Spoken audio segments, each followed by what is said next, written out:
है AGT live 24/7। आप सब देख रहे हैं एजीटी लाइव 24/7। এই হচ্ছে AGT live 24/7। This is AGT Live 24/7। আজকে আমাদের পূর্ব নির্ধারিত কর্মসূচি আমাদের যেই সংহতি পদযাত্রা প্রত্যেকটি ডিস্ট্রিক্টে এবং ব্লকে চলছিল। তো আজকে মান্দাই বিধানসভাতে আমাদের সেই পদযাত্রা ছিল।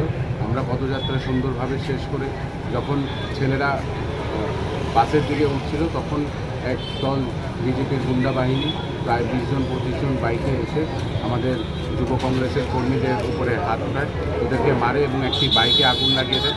এবং যখন ছেলেরা যখন বলতে যাচ্ছিল যে আমরা বাড়ি চলে যাচ্ছি, তারপরেও তাদেরকে ধরে একটা ছেলেকে 10 জন মিলে মেরেছে। নেককারজনক ঘটনা এবং তার তীব্র প্রতিবাদ জানাই আমরা।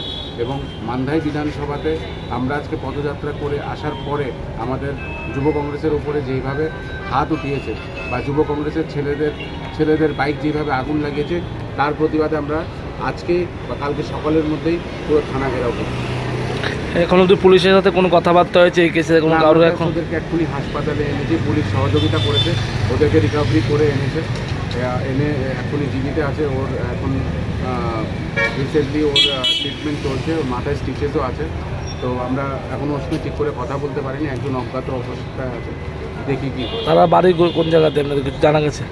ওরা দুজনই, একজন মান্দায় ছিল, একজন মসজিদপুর।